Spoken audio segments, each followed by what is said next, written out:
اعوذ باللہ من الشیطان الرجیم بسم اللہ الرحمن الرحیم واعف عنا واغفر لنا وارحمنا انت مولانا فانصرنا علی القوم الکافرین صدق اللہ العظیم۔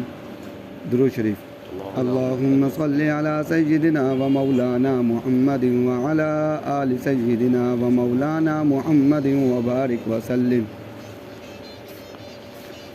میرے محترم بھائیوں، دوستوں اور بزرگوں، رمضان المبارک کا مہینہ بہت ہی قریب ہے، اور رمضان المبارک کے مہینے میں کے متعلق یہ بات آتی ہے کہ پہلا عشرہ جو ہے وہ رحمت کا ہے، دوسرا عشرہ جو ہے وہ مغفرت کا ہے، تیسرا عشرہ جو ہے وہ جہنم سے آزادی کا ہے، اور رمضان المبارک کی بڑی فضیلت ہے۔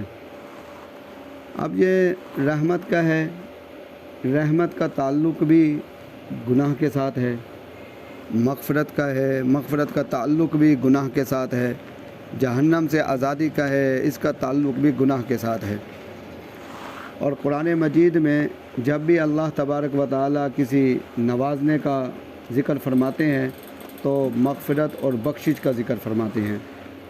تو حالانکہ مغفرت اور بخشش تو اس کے لیے ہوتی ہے جو گناہ گار ہو۔ اب اس سے یہ بات معلوم ہوتی ہے کہ انسان جو ہے وہ ہر وقت گناہ گار ہے، کسی نہ کسی درجے میں وہ گناہ گار ہے، مگر ہمارے ذہنوں میں یہ بات ہے کہ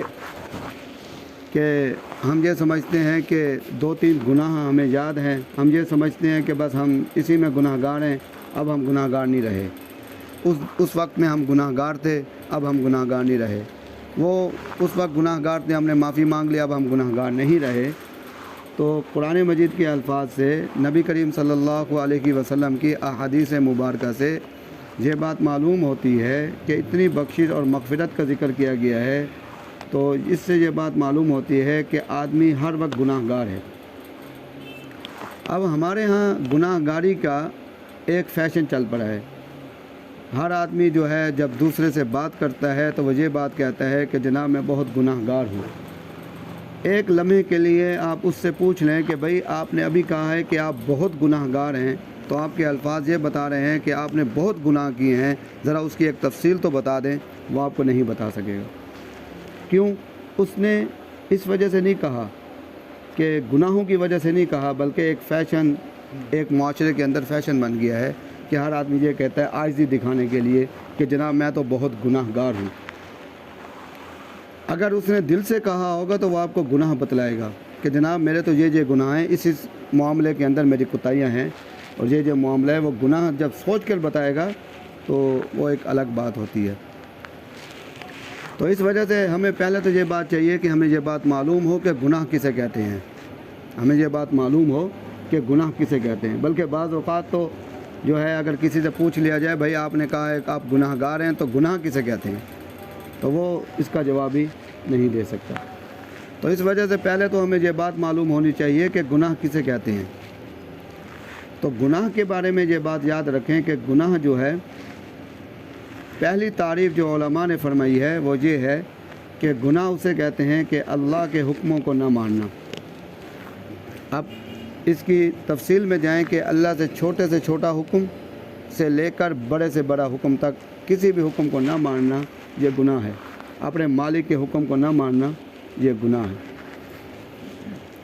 دوسری تعریف یہ ہے نبی کریم صلی اللہ علیہ وسلم کی سنتوں پر عمل نہ کرنا۔ نبی کی سنت موجود ہے، اس کے مقابلے میں ہم دوسروں کے طریقے کو اختیار کرتے ہیں، تو یہ فرمایا کہ یہ بھی گناہ ہے، نبی کی سنتوں پر عمل نہ کرنا یہ بھی گناہ ہے۔ 2 تعریفیں۔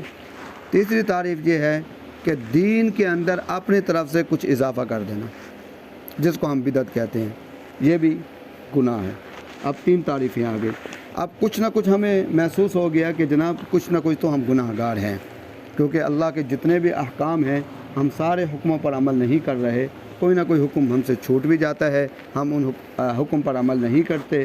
اسی طریقے سے نبی کریم صلی اللہ علیہ وسلم کی جتنی سنتیں ہیں وہ کچھ نہ کچھ سنتوں میں سے کوئی نہ کوئی سنت ہم چھوڑ بھی دیتے ہیں، تو ہم گناہ گار ہیں۔ اور ہمیں یہ بات بھی معلوم ہو گئی کہ بعض اوقات کوئی مسئلہ ہوتا ہے، علماء عالم ہم سے دور ہوتے ہیں، یا ہمیں جھجک ہوتی ہے، یا ہماری عادت بنی ہوئی ہے، ہم اپنی طرف سے کوئی قیاس کر کے دین کا کام کر لیتے ہیں، تو بعد میں معلوم ہوتا ہے کہ جناب یہ دین کا جو ہم نے طریقہ اختیار کیا ہے، ہم نے تو ثواب سمجھ کر کیا ہے، مگر دین کے اسلام کے اندر یہ طریقہ نہیں ہے بلکہ یہ طریقہ ہے، تو اس وجہ سے اس میں بھی ہم گناہ گار ہو جاتے ہیں۔ دین کے اندر کوئی نئی چیز پیدا کر دینا جس کو بدعت کہتے ہیں، یہ بھی گناہ گاری ہے۔ اب اتنا ہمارے دل میں بات آ گئی ہے یہ بات سننے کے بعد کہ ہم کچھ نہ حد تک گناہ گار ہیں۔ اب قرآن اور حدیث سے یہ بات معلوم ہوتی ہے کہ ہر آدمی ہر لمحے گناہ گار ہے، تو ہمیں تو اب کچھ محسوس ہوا ہے، مگر قرآن و حدیث سے یہ بات معلوم ہو رہی ہے کہ ہر آدمی ہر درجے میں گناہ گار ہے، کچھ کم ہے کچھ زیادہ ہے۔ تو اس کے لیے اب ہم مزید تفصیل میں جائیں گے۔ اچھا، کچھ گناہ ایسے ہوتے ہیں جس سے آدمی کافر ہو جاتا ہے، یہ بات یاد رکھیں، گناہ ہی سے آدمی کافر ہوتا ہے۔ کچھ گناہ ایسے ہیں کہ وہ اس تعریف میں دیکھیں آپ کہ اللہ کے حکموں پر عمل نہ کرنا، نبی کریم صلی اللہ علیہ وسلم کے حکموں پر اور آپ کی سنتوں پر عمل نہ کرنا، تو کچھ گناہ ایسے بنتے ہیں جس سے آدمی کافر ہو جاتا ہے، اور کچھ گناہ ایسے ہیں جس سے آدمی گمراہ ہو جاتا ہے، بھٹک جاتا ہے، اور کچھ گناہ ایسے ہوتے ہیں جس پر وعید آئی ہے۔ تو گناہوں کی یہ قسمیں ہیں۔ اچھا، اب ہم تفصیل میں جاتے ہیں۔ تفصیل یہ ہے کہ دین کے 5 شعبے ہیں۔ کتنے شعبے ہیں؟ 5 شعبے۔ ایک شعبہ ہے اسلامی عقائد کا۔ دین کے جو 5 شعبے ہیں، 5 شعبے کیوں ہیں؟ ان 5 شعبوں کے ساتھ انسان کا تعلق ہے، چھٹے شعبے کے ساتھ تعلق نہیں ہے۔ انسان کا 5 شعبوں کے ساتھ تعلق ہے، تو دین جو ہے وہ قیامت تک کے لیے اس نے اسی 5 شعبے کے اندر ہی انسان کی رہنمائی کی ہے، کیونکہ انسان کی ضرورت 5 شعبوں کی ہے۔ پہلا شعبہ جو ہے وہ اسلامی عقائد کا ہے۔ دوسرا شعبہ جو ہے وہ اسلامی عبادات کا ہے، اسلامی اعمال عبادات اس کو کہتے ہیں، اسلامی عبادات کا ہے۔ تیسرا شعبہ جو ہے وہ معاملات کا ہے۔ اسی طریقے سے چوتھا شعبہ جو ہے وہ معاشرت کا ہے۔ اسی طریقے سے 5واں شعبہ جو ہے وہ اخلاقیات کا ہے۔ آج ہم ان شعبوں پر غور کریں تو جب میں آپ کے سامنے تفصیل رکھوں گا تو آپ خود محسوس کریں کہ ہر شعبے کے اندر ہم گناہ گار ہیں، ہر شعبے کے اندر کوئی شعبہ بھی ایسا نہیں ہے جس شعبے سے ہم بچے ہوئے ہوں۔ پہلا شعبہ جو ہے وہ اسلامی عقائد کا ہے۔ اب اسلامی عقائد کے اندر آپ دیکھیں، اس کے اندر ایمان اور کفر کا معاملہ آتا ہے، ایمان اور کفر کا معاملہ آتا ہے۔ تو علماء بتلاتے ہیں کہ کفر کی، ہمارے ذہنوں میں تو یہ بات ہے نا کہ کفر یہ ہے کہ اسلام کی کسی بات کو نہ ماننا، جن باتوں کو ماننا ضروری ہے ان میں سے کسی بات کو نہ ماننا، یہ کفر ہے۔ ہمارے ذہن میں صرف ایک ہی قسم ہے کفر کی، حالانکہ علماء کرام نے کفر کی 8 قسمیں بیان فرمائی ہیں۔ ان 8 قسموں میں پہلی قسم یہ ہے کہ کسی دین کے کسی بات کو نہ ماننا، اس کو آدمی کافر ہو جاتا ہے، اسلام سے خارج ہو جاتا ہے۔ مگر کچھ اور 7 قسمیں اور بھی ہیں۔ اب 7 قسمیں جب میں آپ کے سامنے بیان کروں گا تو آپ سوچنے پر مجبور ہو جائیں گے کہ جناب یہ تو کفر، یہ جو گناہ ہے یہ تو معاشرے کے اندر عام ہے، ہم تو گناہ کی بات کر رہے ہیں یہاں، تو جب یہ اگر کفر کی یہ صورتیں ہیں، یہ صورتیں ہیں، تو پھر بہت کم ہی لوگ بچے ہیں جنہوں نے اپنا ایمان بچا رکھا ہے۔ ایک کفر کی جو صورت ہے وہ کفر سکوت کی ہے، کفر سکوت کی۔ سکوت کے معنی ہوتے ہیں خاموشی کے، اور کفر سکوت خاموشی کے ساتھ انکار کرنا۔ اس کے لیے علماء یہ لکھتے ہیں، اب دیکھیں کفر سکوت کو سمجھیں۔ کفر سکوت یہ ہے کہ اگر کسی کے بارے میں، کسی کافر کے بارے میں آپ کے سامنے ذکر کیا جائے اور آپ یہ کہیں تعلق کی وجہ سے، جناب میرا تو اس کے ساتھ گہرا تعلق ہے، میں نہ اس کو کافر کہتا ہوں نہ میں اس کو مسلمان کہتا ہوں، اس کو علماء لکھتے ہیں کہ یہ کفر سکوت ہے۔ اب اس نے خاموشی اختیار کی، کوئی رائے نہیں دے رہا، وہ کہہ رہا ہے کہ میں نہیں دیتا، چاہے علماء سارے کہہ رہے ہیں یہ کافر ہے، یہ فرقہ قادیانی کافر ہے، مگر میں کہتا ہوں کہ نہیں، میرا ان کے ساتھ بڑا گہرا تعلق ہے اور میں ان کو جو ہے وہ ان کو میں کافر نہیں کہتا، نہ میں ان کو کافر کہتا ہوں نہ میں ان کو مسلمان کہتا ہوں۔ حالانکہ اس نے یہ بات نہیں کہی کہ میں ان کو مسلمان کہتا ہوں. کیا کہہ رہا ہے؟ نہ میں ان کو کافر کہتا ہوں نہ میں ان کو مسلمان کہتا ہوں. تو علماء لکھتے ہیں کہ اس کو کفر سکوت کہتے ہیں، کہ وہ مانے نہ مانے. یہ آدمی جو یہ کہہ رہا ہے کہ سکوت اختیار کر رہا ہے، خاموشی اختیار کر رہا ہے اس معاملے میں، فرمایا کہ یہ اب کافر ہو گیا. اب دیکھیں یہ گناہ عام ہے ہمارے معاشرے میں، یہ گناہ عام ہے. اسی طریقے سے اور بھی فرقے موجود ہیں جن کا میں نام نہیں لیتا، تو ان کے بارے میں علماء کا ایک کفر کا فتویٰ ہے. تو اس کے بارے میں احتیاط کرنا چاہیے کہ جناب علماء سے پوچھ لینا چاہیے کہ فلاں فرقہ ہے، اس کے بارے میں شریعت کیا کہتی ہے. وہ کہیں کافر، فرمایا بس کافر. اس پر اپنی رائے کو اختیار نہیں کرنا چاہیے. تو ایک کفر کی قسم کفر سکوت کی ہے. اور دوسری قسم میں وہ قسمیں بیان کروں گا جن کو ہم کفر نہیں سمجھتے، تاکہ ہمیں معلوم ہو کہ معاشرے کے اندر کفر کتنی تیزی کے ساتھ پھیل رہا ہے. اور اس کی نشاندہی نبی کریم صلی اللہ علیہ وسلم نے پہلے سے فرما دی تھی کہ ایک وقت آئے گا کہ صبح کو آدمی مسلمان ہوگا اور رات کو کافر ہوگا. حالانکہ وہ کسی عقائد کا اظہار نہیں کرے گا، باقاعدہ اعلان بھی نہیں کرے گا، مگر اس طرح کے الفاظ استعمال کرے گا، اس طرح کے کفر اختیار کرے گا، اس کو معلوم بھی نہیں ہوگا اور وہ اسلام سے خارج ہو جائے گا. اب جو دوسری قسم ہے جو میں آپ کے سامنے عرض کرنا چاہتا ہوں، بیان کرنا چاہتا ہوں، وہ ہے کفر ارتیاب. کفر ارتیاب جو ہے علماء کہتے ہیں اس کو کہتے ہیں شک. ارتیاب جو ہے وہ شک سے ہے. اور یہ ارتیاب کا لفظ جو ہے نا، ہم قرآن مجید سورۃ البقرہ پڑھتے ہیں، ذالک الکتاب لا ریب فیہ، ریب نہیں کوئی شک، لا ریب نہیں کوئی شک، ریب معنی شک کے ہوتے ہیں. تو یہ ریب سے نکلا ہوا لفظ ہے ارتیاب، اس کے معنی ہوتے ہیں شک کے. تو اسی وجہ سے ایک کفر کی قسم ہے شک کی. اب شک کی کیا کیفیت ہے؟ شک کی یہ کیفیت ہے کہ معاشرے کے اندر اس کی مثال ایسے ہے کہ کسی معاملے میں شک کرنا، یعنی دل کے اندر شک کا ہونا. اب ہم درس قرآن سن رہے ہیں، اس کے اندر ذکر آ گیا کہ قبر کا عذاب کا، ذکر آ گیا جنت جہنم کا، ذکر آ گیا مرنے کے بعد کی زندگی کا. اب ہم شک میں پڑ گئے، اب ہمارے دل میں شک پیدا ہو رہا ہے، ہو سکتا ہے ہو سکتا ہے نہ ہو. تو یہ جو شک کی کیفیت ہے، اگر اس حالت میں بھی آدمی ہوگا تو اسلام سے خارج ہو جائے گا. تو اس کو کفر ارتیاب کہتے ہیں.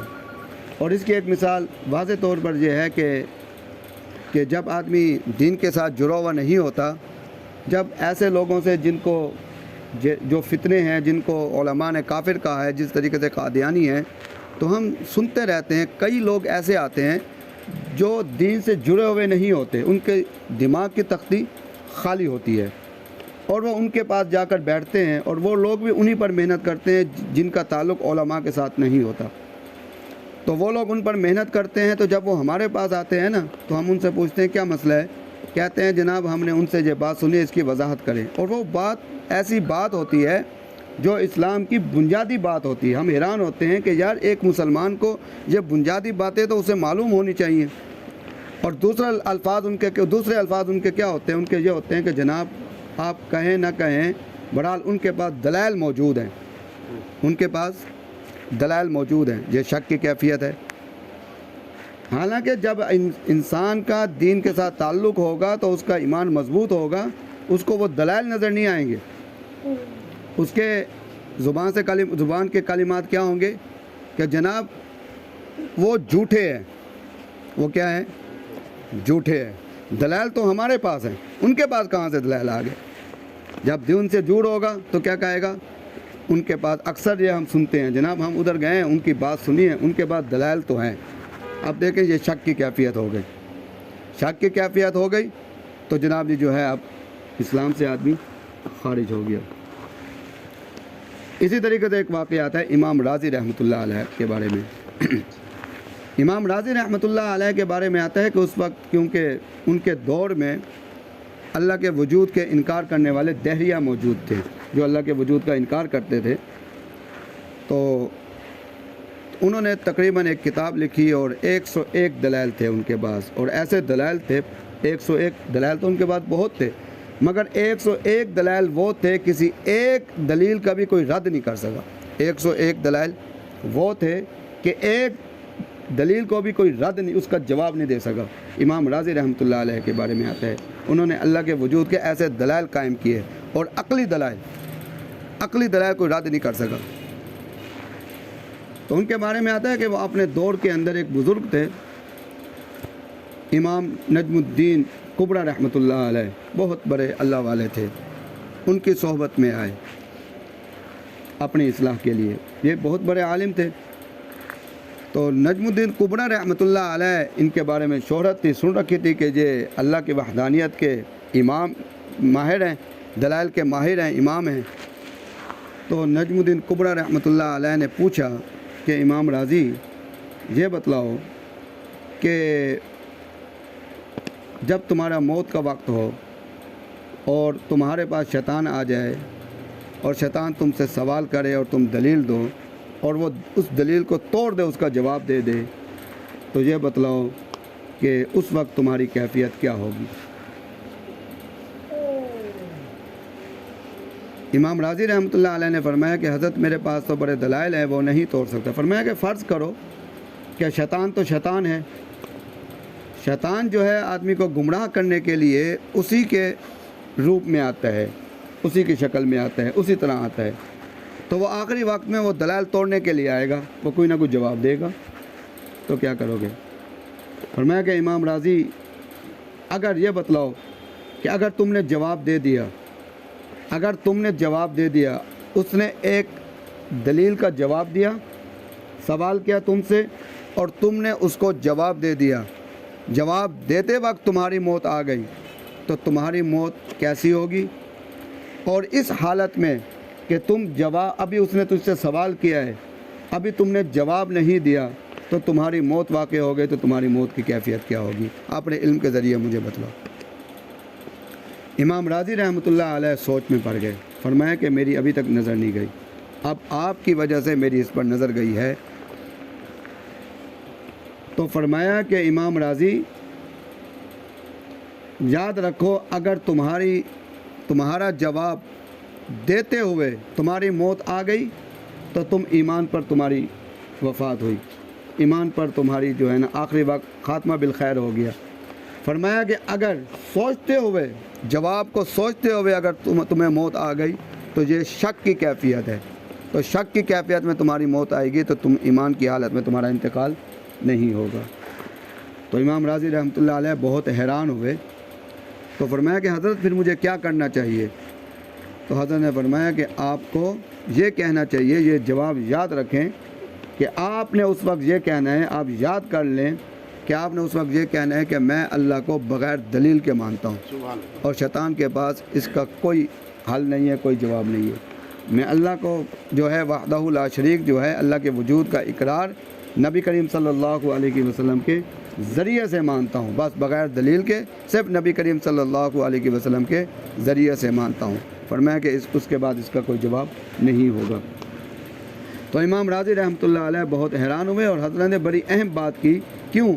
فرمایا کہ جب آدمی سوال کرتا ہے تو دوسرا آدمی دل کے اندر جواب سوچنے کی کوشش کرتا ہے، اس وقت اس کی کیفیت جو ہے وہ شک کی کیفیت ہوتی ہے۔ فرمایا کہ اگر شک کی کیفیت میں مارا گیا تو پھر جو ہے اسلام سے، اس کو کفر ارتیاب کہتے ہیں، کہ آدمی شک کی کیفیت میں رہے تو اس کو کفر ارتیاب کہتے ہیں۔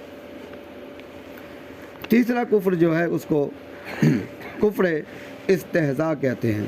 استہزاء کے معنی یہ ہوتے ہیں کہ مذاق اڑانا، دین کے کسی بات کا مذاق اڑانا، اس کو کفر استہزاء کہتے ہیں۔ آپ دیکھیں کہ ہمارے معاشرے کے اندر یہ کفر بھی عام ہے، یہ گناہ بھی عام ہے۔ کفر استہزاء کیا ہے؟ کفر استہزاء یہ ہے کہ آدمی خود تو دین پر عمل کرتا ہے مگر دین کے کسی بات کا مذاق بھی اڑاتا ہے۔ تو فرمایا کہ دین کے کسی بات کا مذاق اڑانا یہ کفر استہزاء ہے، آدمی ایمان سے خالی ہو جاتا ہے اور کفر کی حالت میں چلا جاتا ہے۔ مثال کے طور پر اکثر علماء یہ مثال پیش کرتے ہیں، فرماتے ہیں کہ ایک آدمی ہے، اس نے داڑھی رکھی ہوئی ہے، اور اس کے مقابلے میں ایک آدمی ہے، اس نے داڑھی نہیں رکھی ہوئی، اور داڑھی نہ رکھنے والا کسی سے داڑھی کے بارے میں کوئی مذاق کرے برداشت نہیں کرتا، ڈانٹ دیتا ہے، خبردار یہاں بات کی تو داڑھی پر، نبی کی سنت ہے۔ فرمایا کہ وہ فاسق فاجر تو ہے، ایمان والا ہے۔ اس کے مقابلے میں ایک آدمی نے داڑھی تو رکھی ہوئی ہے، رکھنے کے باوجود وہ خود داڑھی کا مذاق اڑا رہا ہے، جیسے آج کل ہمارے معاشرے میں داڑھی کا مذاق چلتا ہے، کوئی ڈریل کہہ دیتا ہے، کوئی اس طریقے سے کچھ اور کہہ دیتا ہے، کوئی جو ہے اس طرح سے بھی میں نے سنا ہے، کوئی جو ہے نا یہ دم کہہ دیتا ہے داڑھی کو کسی کی، تو اس طریقے سے جو ہے ایسے ہے جی، جیسے کوئی مثال دے دیتا ہے تمہاری داڑھی تو ایسے ہے، تو اس طریقے سے کوئی مذاق اڑا دیتا ہے۔ تو فرمایا کہ داڑھی رکھنے والا اگر مذاق اڑائے گا، داڑھی رکھنے کے باوجود بھی کفر استہزاء میں آ جائے گا اور وہ اسلام سے، ایمان سے خالی ہو جائے گا۔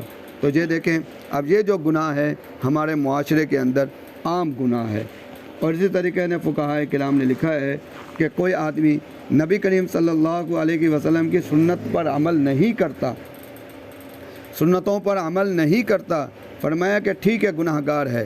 اگر وہ نبی کریم صلی اللہ علیہ وسلم کی سنت کو حقیر سمجھے گا، حقیر کرے گا، فرمایا کہ وہ ایمان سے خالی ہو جائے گا۔ تو اس کو کفر استہزاء کہتے ہیں۔ اب آخری چوتھا جو کفر ہے جو ہمارے معاشرے کے اندر عام ہے، وہ کفر مفاد ہے۔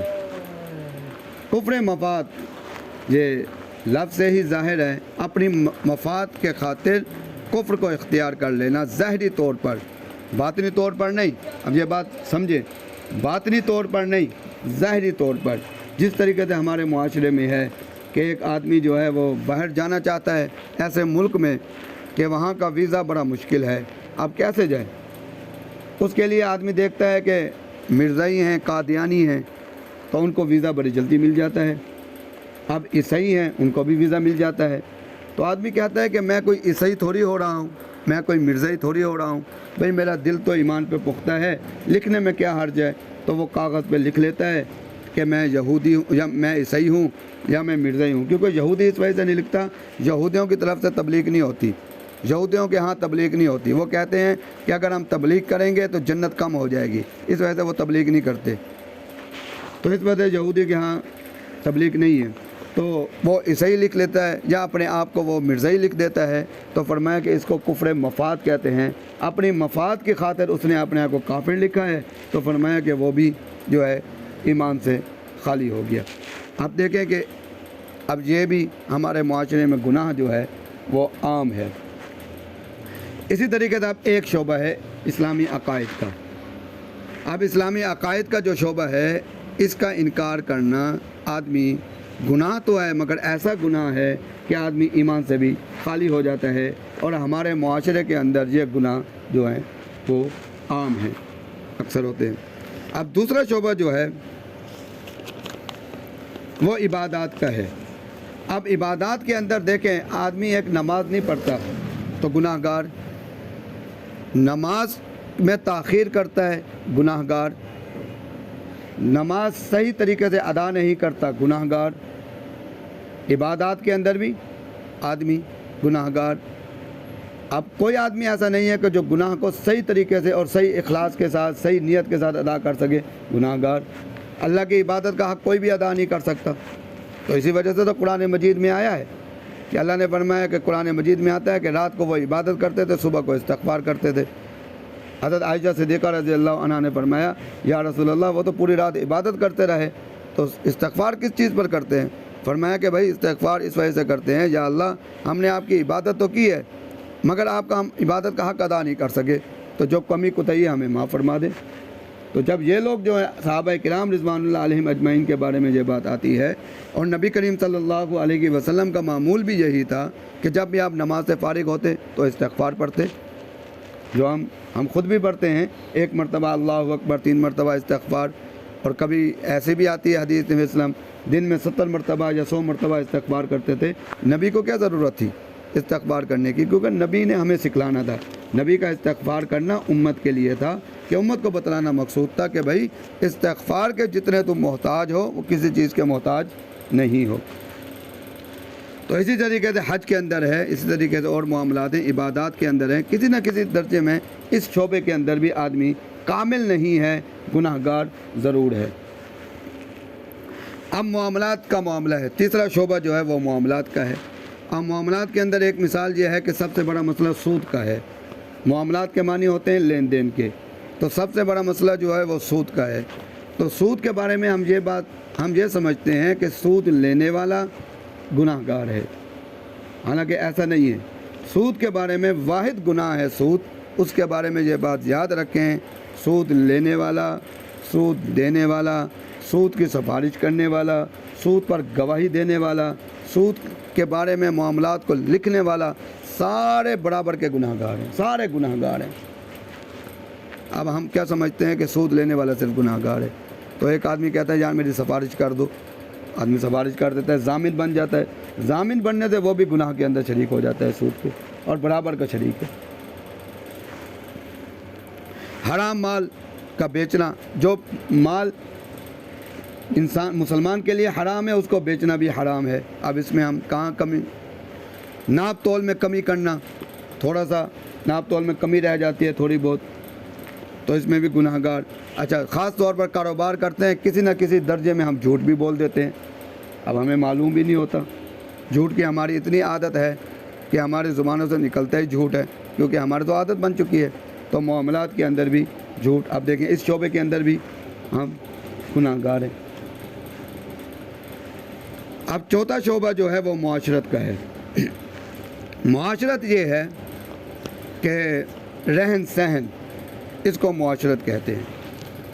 اب رہن سہن کے اندر یہ بات یاد رکھیں کہ کسی کو کوئی تکلیف دے دی معاشرت، کسی کو ہماری طرف سے کوئی تکلیف ہوگی ہم گناہ گار۔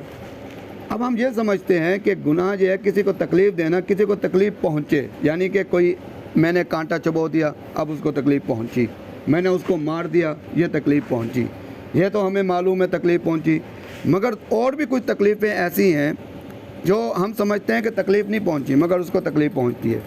خاص طور پر مثال کے طور پر آپ حیران ہوں گے، اب دسترخوان لگا ہوا ہے، دسترخوان لگا ہوا ہے، اب جگ میں پانی آ گیا، اب ہمارے جو ساتھی ہوتے ہیں نا جی، جگ میں پانی آ گیا، جگ کو اٹھایا، گلاس ساتھ پڑا ہوا ہے، اس نے پانی پینا شروع کر دیا جگ سے۔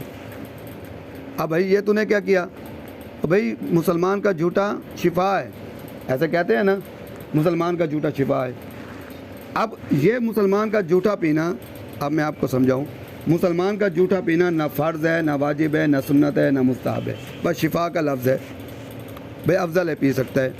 اب اس میں سے ایک آدمی بیٹھا ہوا ہے، پیاسا بیٹھا ہے، اب وہ کراہت محسوس ہوتی ہے۔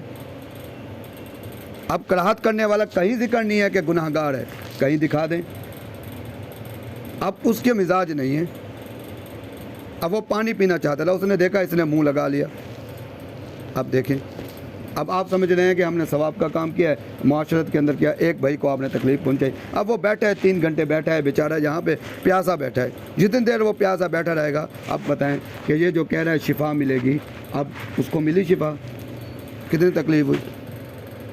اب اتنا بڑا جو ہے برتن آیا، اب برتن کے اندر جناب جی جو ہے وہ اکٹھے کھانا ہے، اب کیا ہے جی، وہ ایک آدمی جو ہے کبھی ادھر ہاتھ ڈالتا ہے، کبھی ادھر ہاتھ ڈالتا ہے، کبھی ادھر ہاتھ ڈالتا ہے۔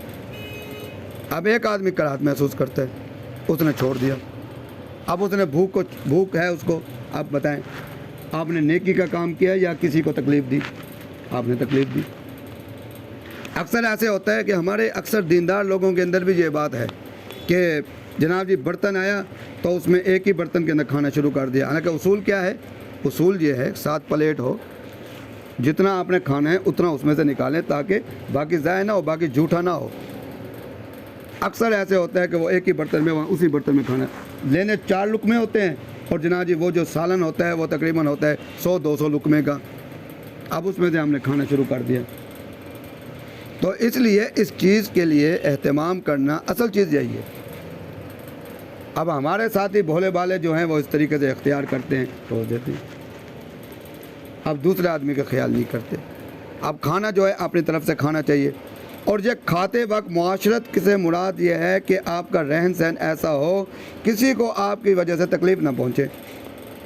اب ہمارے ہاں اس دن میں نے مسجد میں تہجد کی فضیلت بیان کر دی، کیا ہوا کہ دوسرے دن وہ 3 آدمی نے شکایت کر دی کہ جناب وہ بابا جی ہیں، وہ صبح کو 2 بجے انہوں نے ہمیں اٹھا دیا،